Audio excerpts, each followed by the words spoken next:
Hi guys, this is Kezmaina. Welcome to my channel. This is a health and lifestyle channel where we talk about different health conditions and lifestyle modifications to accommodate the same. Karibuni. So last week we launched we didn't know we started a new segment of this channel where we are talking about stuff, not necessarily medical condition, but health situations that in my opinion can be gotten out of without even necessarily going for consultation. Yeah, but some of them zinahitaji consultation. Ya leo haihitaji kwenda kwa daktari. Today we are talking about money and health, the relationship and how to get out of a rat race. Nitawaambia rat race ni nini na hapo nyuma. Hata mimi nimepatana nayo some time back kidogo. Tutajua hiyo ni nini. So, yeah, karibuni. And we'll start with defining money. Sijui kama nahitaji kudefine pesa because I think we all know what money is. Money is a measure of value or wealth that is generally used as a mode of payment, accepted as a mode of payment almost everywhere, almost worldwide, for goods and services. Like for example, if you go to the market and need to buy some groceries, utanunua na pesa, utalipia na pesa. Na pia if you're working at a company, you're paid a salary at the end of the month, or whatever intervals you're paid at, you're paid using money. So pesa is just, it's a general term. I think it's a language everyone understands, even children wanaelewa pesa, na watu wa kwetu tunaielewa zaidi.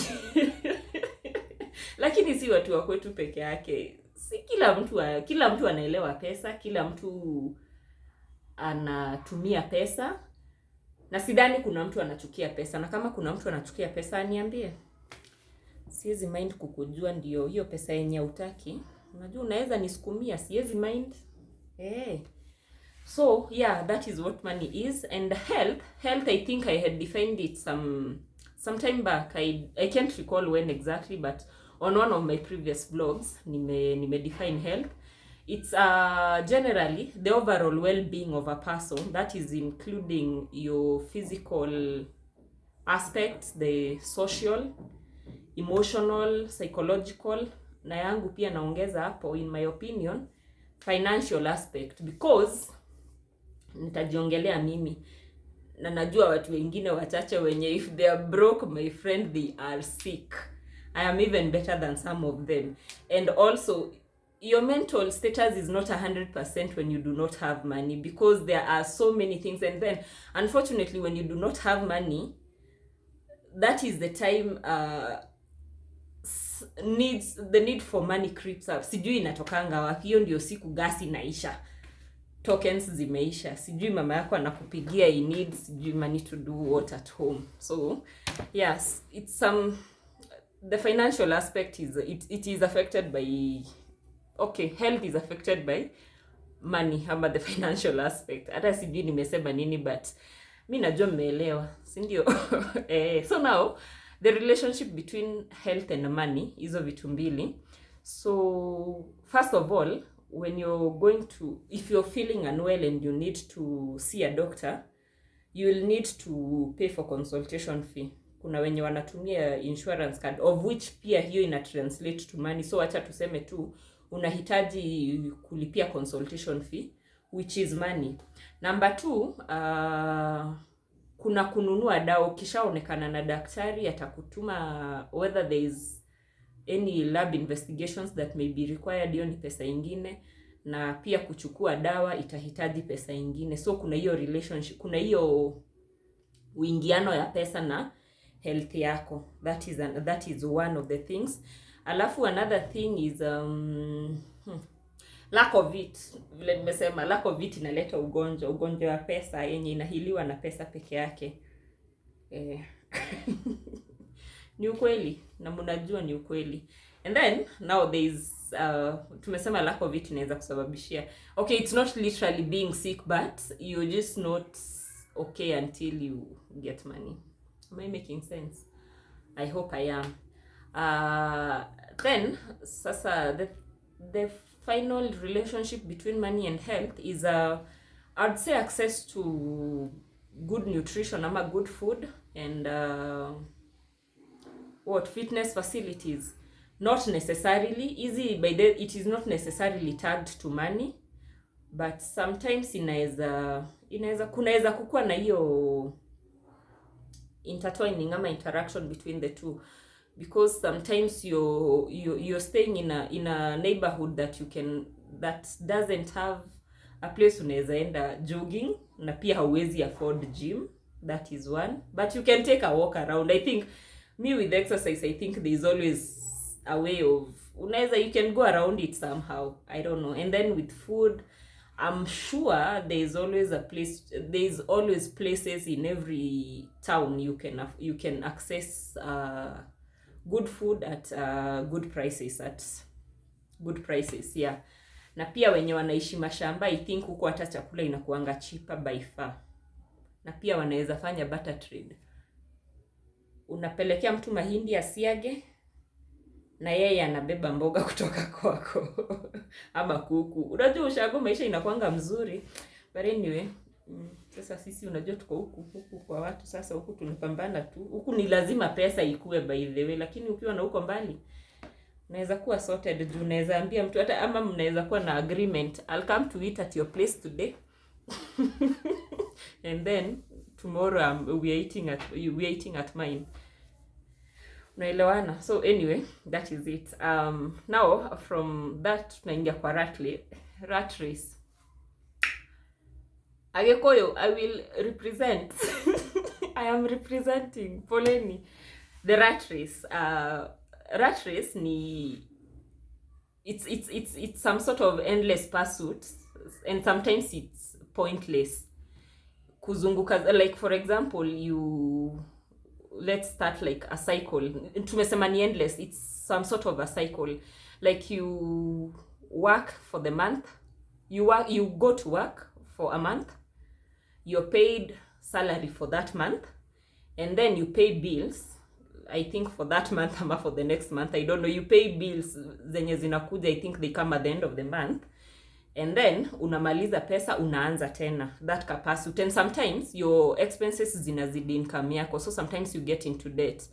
And unfortunately when you get into one debt, ask me, I have this experience. Unfortunately when you get into a debt, it kind of becomes, I will not say addictive, but it becomes a very bad cycle, a very bad habit. Unajipatanga tu ukishailipa unataka uichukue tena. Like there's a time I used to have these mobile app loans mingi. Hey, thank God I got out of there. But yeah, there's a time I used to have quite a number of them, and so that's the kind of a cycle I'm talking about. Hiyo ndio rat race. Unashindanga tu kila wakati, unakimbizana, umeingia kazi, umelipa bills, umemaliza, unaanza tena. Ka cycle kanaendelea. So I think that is something, if you're not there yet, avoid getting there. Kama umeshaingia, try and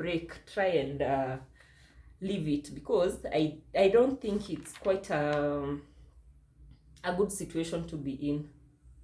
I don't think it is, but not even I don't think, it's not. I was there and I know. After nitoke hapo hata, hey, thank God I left. Hiyo story sijui kama nitawapatia ama sitawapatia, but anyway, that's how it went. It went. Hey, nitaacha kusoma memes ama kucheka na memes sana, because they are messing my head. Yeah, so next sasa ni how to avoid the rat race. Kama bado hujaingia kwa hizo mzunguko madeni, you just need to avoid getting into it. And how? Ni number one, you avoid getting into bad debts. Bad debts, hiyo inamaanisha getting into a debt that you really don't require. Like for example, kuchukua deni ndio uende trip, kuchukua loan ndio uende trip. That's a bad move. That's a bad debt, because you're taking a loan to consume. And even if sio ya kwenda trip, but you're taking a loan to consume, to use on your day-to-day needs. I would term that as a bad debt as well, because a good debt is something that is a loan that you'll get, and it will help you get more income, like an investment. That is what I would call a good debt. Lakini wakati mwingine ukisukumwa sana, chukua na ukue na plan ya kuilipa, si uchukue alafu sasa kwanza ukishaingia kwa loan inakuanga mbaya, because you start, especially if you do not have a plan. Kuna watu wanakuanga wazuri, wakichukua loan wakimalizana wanalipa and they are done.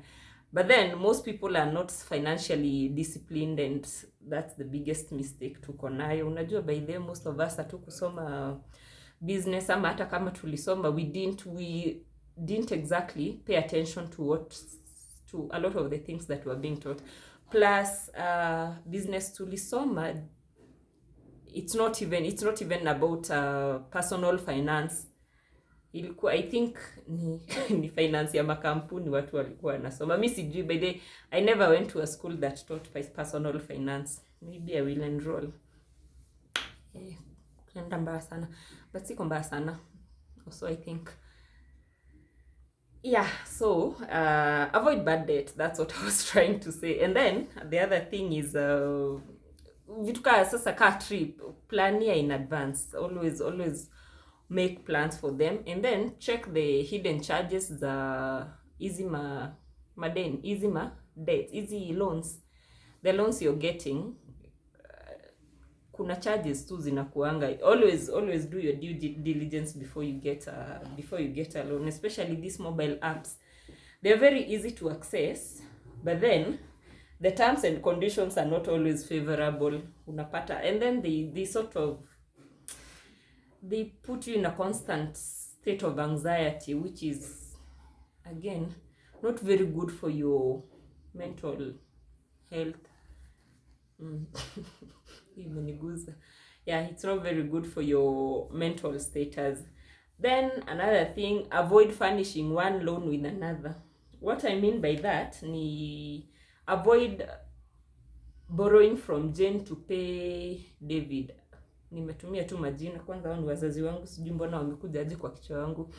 Avoid borrowing from one person to pay another, ama from one mobile app to pay another, because hiyo itakuwa two cycle. And at the end of the day, if for example I owed a certain mobile app 10,000, they gave me 10,000, their interest may be 1,000 or even more depending on their terms and conditions, and I have not traced the money within the 14 days or 28 days they gave me to pay. So I will need to get another source of cash to pay them. So nitaenda niombe kwa loan app ingine yenye itanipea. Sasa this time I will not need 10,000, I'll need 11 or 12 depending on their terms. And while I'm there, they might offer me a higher limit, and I will be tempted. And since I can pay off and remain with about maybe 2 or 3 Gs on top, nitachukua ikiwa 15. Sasa nitalipa hii, nitabaki na loan ya 15. Alafu sasa nimeongeza deni yangu na nimeongeza na another 3 Gs which I probably didn't need, because most likely I'm going to spend that on something that wasn't really an emergency, you get. So sasa nitabaki hapa na loan ya 15k huku. It will be due in a month or whatever number of days I've been given to pay it. When its time comes, I still haven't planned out myself vile nafaa kulipa, ama hata salary yangu ikifika. Remember, my whole life is not revolving around the loan. Niko na I have rent to pay, I have food to eat. Food ni lazima, I have bills to pay. You know, there are so many things to go about, and hakuna uchungu kama kulipa loan. So you can't get your salary and decide I'm paying off the loan and then decide to stall every other thing. Kwanza, your landlord will not let you stall them. So utajipatanga tu sasa when the point comes when you need to clear this other loan, now you may need again uende ukaombe kwingine ndio ukuje ufanish hii. So unaona aka cycle kako tu. So to avoid all this, avoid kufanish loan moja na ingine. If you need to pay off a debt, panga. First of all, take a debt that you really need. And then when you're getting to paying it off, I think hapo nitaingia kidogo later, make plans to pay. Yes. So what else? Tracking your expenses, no matter how little and no matter how insignificant it might seem. Jaribu kufuatilia pesa yako kwenye inaenda. Because some of these things that may look tiny, you find yourself pesa yako inapotea kwenye ujuangi ni wapi. Another thing is budgeting. Budget for your money. That allows you to use your money better and I think more purposefully. Unatumia pesa ukijua hii nilikuwa 10,000 ilikuwa ingie kwa rent and bills and whatever. I needed to shop with 2,000. I needed to do this. My transport is X amount of money. My food, I am sending home X amount of money, such so that at the end of the day when you're balancing your budget and when you track your expenses, zina balance. Na pia zile pesa extra, unajua kuna pesa ingine inaingianga unajua. Acha ninyamaze. But anyway, track your money, ama budget for all your money, no matter hata kama ni yana uko kando, hata kama si salary yako. Yes, what else? Nimemaliza kweli. I think when it comes to avoiding the rat race, hapo ndio tuko. And then of course, saving. Always make sure you're saving. No matter how little, make sure you're saving. And ni book gani nilikuwa nasoma? I can't recall exactly which book I was reading. I think it's The Richest Man in Babylon. Sometime back, I think back in 2019, I was reading that book. That guy recommends you save at least 10% of your earnings. You can save more if you can, but the recommendation is at least 10% of your earnings. Yes, so hakikisha una save. Now, for someone who is already in the rat race and would like to get out, how do you do that? Now, first of all, kukua kwa rat race already means uliingia kwa madeni, sasa uko kwa that vicious cycle. So first of all, what you need to do is stop that cycle. Hiyo mambo ya kuchukua madeni wachana nayo. Like just stop. Let them threaten you. Sasa like for example, I'm the one who owes you money ama who you owe. Mimi ndio nimekupea pesa. Hey, kizungu man. So if the money you owe is mine and I'm really on your case and you really feel that you cannot give me all my 20,000 at once, or all my 10,000 at once, talk to me. Just tell me, I know I owe you X amount of money, but I cannot afford to pay it to you yote pamoja. Kindly allow me to pay you in X amount of months. Is it 2 months, 3 months, depending on your... Unajua sasa sisi wote our financial abilities are very different. So depending on your financial ability and judgment of yourself, you know you can split that amount of money that you need to pay into maybe 3, 4, 5 installments and make an agreement. They might be pissed because they are not going to get their money yote pamoja, but if you do it consistently, I'm sure you will maintain a good relationship with that person. Other than, unajua sasa, if you keep borrowing to pay, you're just digging yourself deeper and deeper, which is again not very helpful for you financially, even mentally. It's not. So make plans to pay your debts. Unapanga mpango zako. Either unapanga mpango zako vile unafaa kulipa kulingana na budgetings zako. Another thing, always make financial plans against your event planner. That is, if you have a trip coming up at the end of the year, anza kuipangia mapema. Some of these things, kama ni holiday, kama ni trip, kama ni harusi, kama ni wedding, all this si emergency, zinakuanga zimepangiwa. Mimi hapa nikijua we are in April right now and I want to go for a trip in December, naweza anza kupanga saa hizi. I just do my research, how much is going to be my accommodation, food, transport and all that, nijue the whole sum, and then I'll start saving towards it. That one will help you now avoid getting into a debt that is really unnecessary and that will give you distress when you're trying to pay it back. Another thing is now saving, being able to how do I say, being able to split your income into in such a way that it will sustain you financially. Well, what you get, the income you get is 100%, right? So ukipata hiyo ikiwa 100%, always make sure, tumesema kwa savings na nitarudia hapa, always make sure you save at least 10%. You can save as much as you can, but anza na 10%. Regardless, hata kama uko na madeni unalipa ama hauna, save ka 10%. 10% sio pesa nyingi sana, lakini ni muhimu sana ka 10% kakae kando.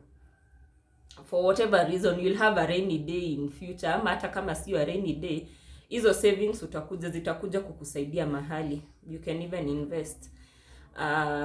So always make sure you save at least 10%. Ukisha save 10%, umebaki na 90%. Kwa hii 90%, toa 50%. If 50%, leave off that. Pay your bills with that 50%. So make sure you're living a life that is sustainable with your income. See, don't live beyond your means. Don't distress yourself like that, by the way. Utahema bure na hakuna haja. So make sure the 50% is fitting. Make sure your bills and your fixed expenses, hizo sasa mabills zinatoshea kwa hiyo 50%. Those will include your rent, your transport to and from work. I'm assuming you're working, kwani una earn pesa ya kutoka wapi? Nimesema food, I always mention food. Kuna food, and then what else? Your consumables, vitu zenye unatumia kwa hiyo nyumba yako, wacha zitoshe kwa 50% of your salary. Hii ingine imebaki about 40%. Hii 40%, you can use 20% to start reducing, 20 or maybe even 30% to start reducing on your loans if you have loans. I think saizi naongelelea watu wako na loans. Uanze kupunguza on your loans. You can even use the 30%, but the 40%, yani the whole sum, but I wouldn't advise you use everything, because kuna vitu, some things do come up, kuna vitu zinatokeanga, so you may need to have a little amount hapo kwa kando. And pia sometimes, okay, but this one is not a must. Non-fixed expenses, things like fashion. You've gone somewhere, you've seen a nice bag, warembo, and you feel like you need to buy it, so unaeza, lakini pia it's something that you can discipline yourself na ujiambie, the next few months, since I'm paying off debts, I'll not indulge, sitanunua viatu, sitanunua nini. I'm pretty sure huwezi kosa kusurvive miezi 6 kwa sababu hujanunua kiatu, hujanunua nguo, hujanunua bag. So first of all, sort yourself in house. So this other 10%, I think you'll set it aside for hata kama ni emergency, na pia mwezi ikiisha na hujapata emergency, iongeze pale kwa savings, ama ujitreat, sijui wewe amua, lakini savings zisikose ka 10%. But remember, I've said you can save even more than the 10%. You can save 20% according to your ability. Hiyo iko tu sawa. So after that, now you make sure you after you've at least made a plan on clearing your loans na pia tayari una save, once you've been able to accumulate enough savings to help you invest. First of all, invest blindly. That is a no. Do not. Just do some research on whatever thing you want to invest in, but don't do it blindly. Another thing, nini ingine? Yeah, trust the process. Kuwa patient. Hakuna biashara inaanzanga leo na ina flourish kesho. You just need to be patient. As long as you're doing the right thing, these things will fall in place. The last thing, is it the last? Last or second last? I think I still have 2 more things to say. Do not quit your job just because it doesn't pay as well as you think you should be paid. First of all, if you're already employed, if you're already in a certain field, you're more exposed to opportunities than a person mwenye amekaa tu nyumbani. So I'm not of the notion that you should quit your job and start looking for another. Maybe utakuwa more exposed na opportunities kama tayari uko mahali uko employed. And then it's not usually about how much you make, guys. It's about how much you can manage to save. Hiyo ndio mistake tuna making, because we assume if I'm paid 100,000, all my problems will go away. But what happens when you start getting paid 100,000? Your lifestyle changes. Actually, that was my last point. Don't change your lifestyle when you get a pay rise. I think what has ingia to kwa point moja. When you get a pay rise, don't change your lifestyle, because assuming I was earning 20,000 and now I'm earning 30,000, there is a 10% increment, 10 G's increment in my salary. So what I was used to, I will be tempted, to be honest, everyone will be tempted to change their lifestyle, kwenda juu si kurudi chini, of which is not very good. It's not really necessary, because if you were comfortable a month ago, I don't see why an increase in your bank account should suddenly mean that now I really need to move out of this neighborhood. I don't know, but I actually think the biggest mistake one would make is to move houses. Do rent. Hey, rent is one of the biggest bills zenye zinaumanga mtu kulipa, na tena sasa, and it's a constant thing, and it's something you're not getting back. Afadhali chakula unanunua, ukinunua umeikula. Rent, but anyway, unajua lazima tu tulipe rent juu sasa hatujajenga makwetu, tutajenga tu. So anyway, what I'm trying to say is, do not despise your job just because you're not getting paid as much as you think you should, and do not upgrade your lifestyle just because you got a pay rise. Unaweza pangia ku-upgrade, but it's not an emergency. Yeah, I think generally maneno na pesa ni kupanga na kujipanga. So with that said, I think I will end this video at that. Thank you for watching. Remember to subscribe.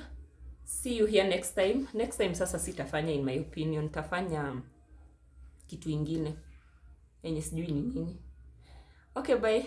See you.